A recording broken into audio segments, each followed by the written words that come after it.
Everyone settle down. I don't know how rowdy you are, but anyway, so we begin our service now.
This is a congregation that gathers in faith, not faith in any one religion or one God or any one way.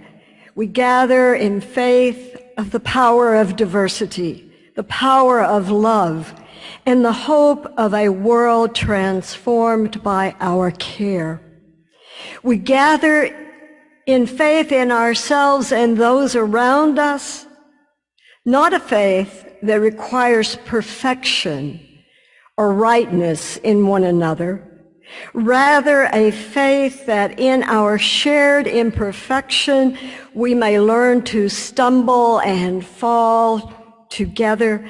Faith that we will help one another to rise and to try again and again. We are Unitarian Universalists. Those opening words by Sunshine Jeremiah Wolf. Our opening hymn this morning, a short one that Ed, our music director, suggested as appropriate for this day and says, you have sung, I don't know it, but I'm looking forward to learning it, number 219, Oh, Hear My People.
Please remain.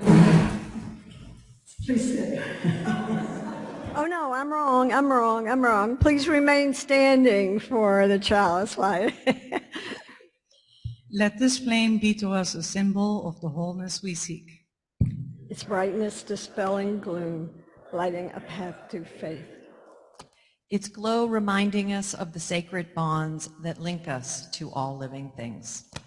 Its radiance calling us to cast the light of freedom, justice, and peace upon all the world.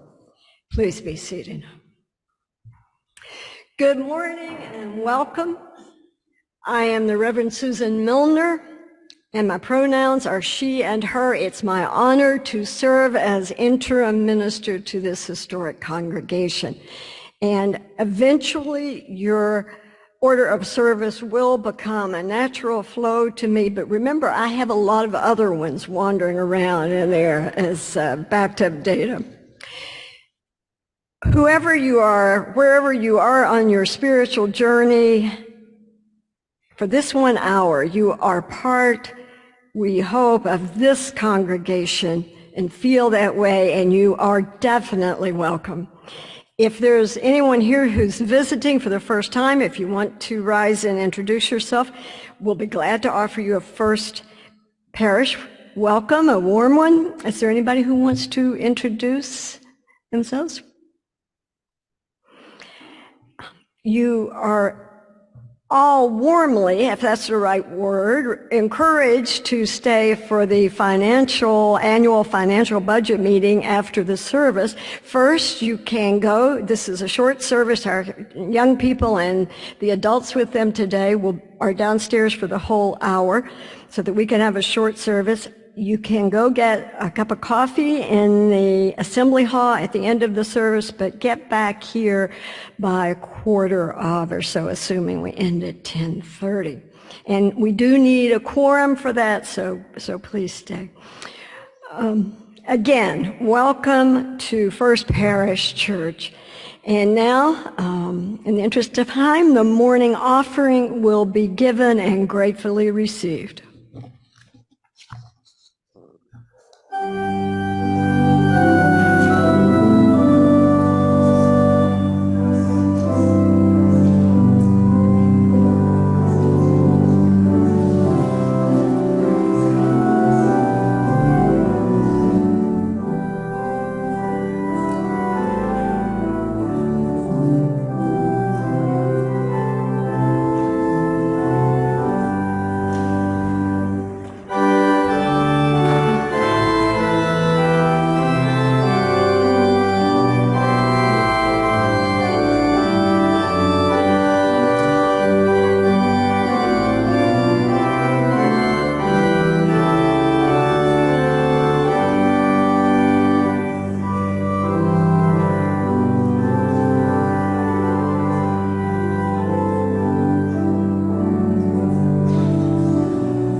Thank you for your gifts. Last Sunday, the gentleman who accompanied our wonderful guest pianist, Jean Shapiro, also brought with him a shofar, an instrument made from the horn of a ram and played during the Jewish high holy days. After worship, he and I were talking, and he said suddenly that he would very much like to play his shofar in this room. Of course, I said, what an honor. And so those few of us who were still here listened as that haunting sound filled this space, and he then explained that the playing of the shofar is a call to wake up.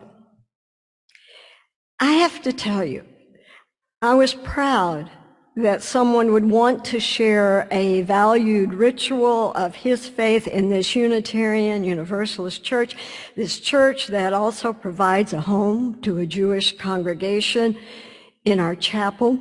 I was proud of you. The torn and tattered world of opposition in which we live aches for mutual comfort and respect between religious traditions. It longs on some deep level for mutual appreciation among human beings who understand, in the words of a favorite writer of mine, Barry Holston Lopez, that you do not have to be wrong in order for someone else to be right. It's an article of faith for us, a joyous article, that our world is more whole, more beautiful, because of the diversity of wisdom in the way that human beings reckon with our own humanity, reckon with our mortality, our awareness, our consciousness, our ability to make choices. Just now, the Jewish world is reaching the culmination of its high holy days in Yom Kippur, the Day of Atonement, and the holiest day of the year, which arrives at sundown tonight. Now, don't ever wish, if you don't know the tradition well, don't ever wish someone a happy Yom Kippur, for it's a somber day, a day of fasting and chanting when the dead are remembered and the haunting Kol Nidra is sung. It comes after a time of deep personal reflection that begins 10 days earlier with Rosh Hashanah, the Jewish New Year. And as the traditional theology goes, during these days of awe, the Jewish people reckon, they do a personal accounting, they reckon with the mistakes and errors that they've made, and they seek atonement with their God, their divinity, so that by the end of the period of rituals, their names will be written in the book of life. Because human beings live ethics and morality with other people, that often means reckoning with the mistakes people make with each other, the hurts caused them, and then making amends, apologizing, trying to create something new. On that level, the call to wake up, that sounding of the instrument, is a call to wake up to mend the tears that you have ripped in the fabric of relationships, or even the tear, the separation from your deepest values. And by repairing what you can, you find atonement, which we might think of as at one-ment with the ground of being itself, with life, with spirit. There's something profoundly wise in a religious tradition that calls people to stop and think about what we've done, what we do, take account of what we've said, and change course, turn. For which of us does not have human failings?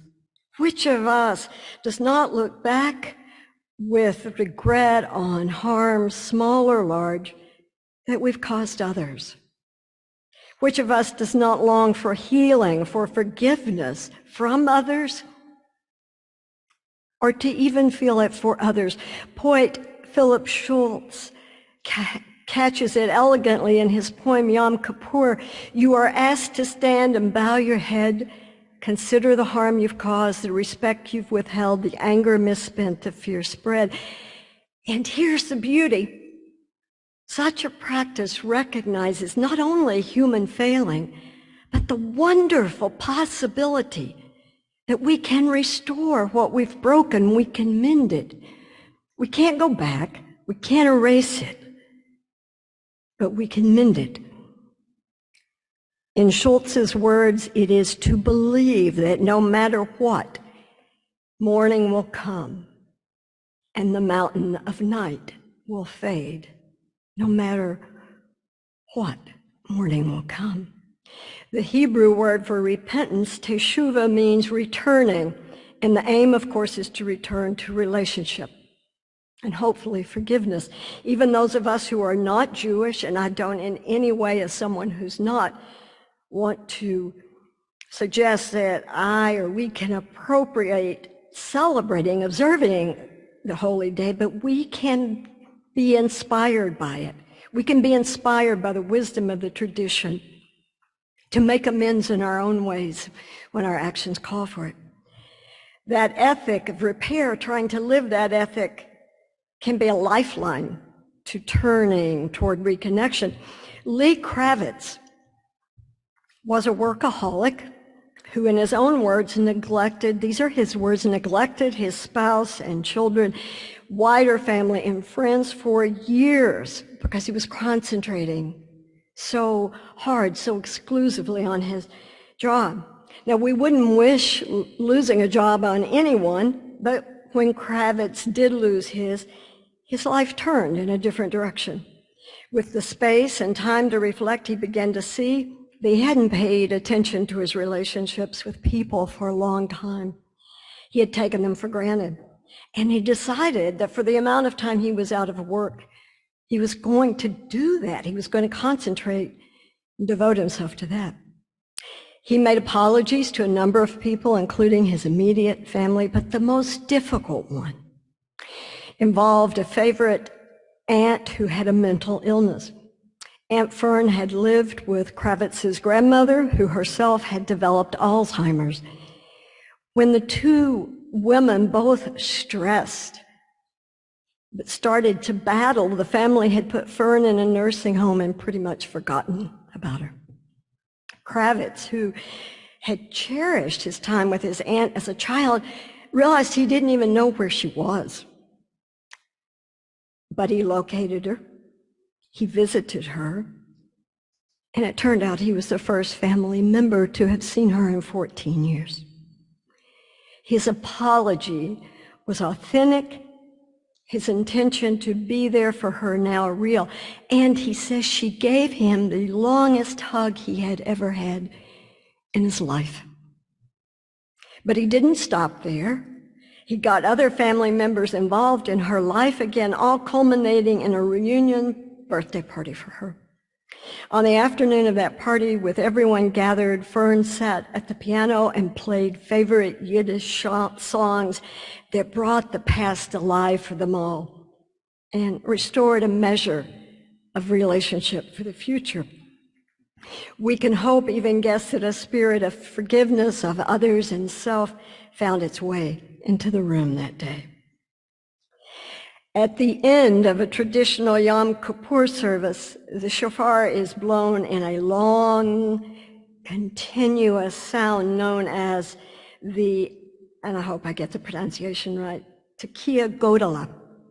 Its purpose is to mark the end of the spiritual progress of the High Holy Days by witnessing the birth of a new self, a better self. I don't know about you, but I'm always looking for that. And that sounding grows out of a spirit of acknowledgement and repair and forgiveness. It's a hopeful, joyous moment for a new day to come. Let us honor an ancient tradition and be inspired to reflect on our own lives. May we have the strength to recover lost connections and heal weakened ones. May we find the joy of returning. Can somebody tell me the time? My watch is dead. 10:23. I'm going to ask you to get out your gray hymnals. We're not going to sing.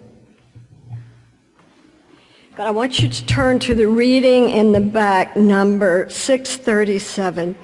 This is a well-known responsive reading written by a dear colleague who died in the past year. And it's one often used at this time of year. And I'd like for us to read it responsively. It's called a Litany of Atonement. I'll read, and would you please respond? For remaining silent when a single voice would have made a difference?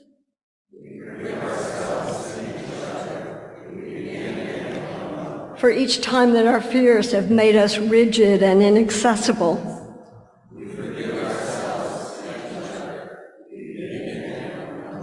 For each time that we have struck out in anger without just cause?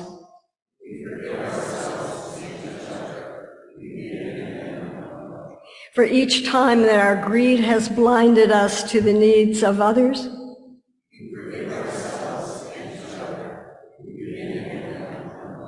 For the selfishness which sets us apart and alone?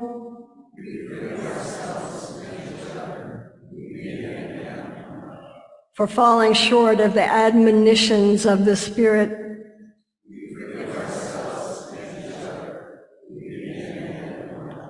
for losing sight of our unity,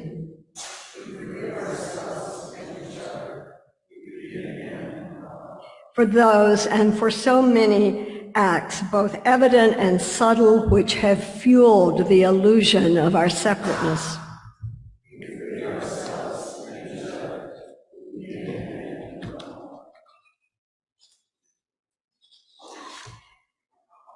And now, may the love which overcomes all differences, which heals all wounds, which puts to flight all fears, which reconciles all who are separated, be in us and among us now.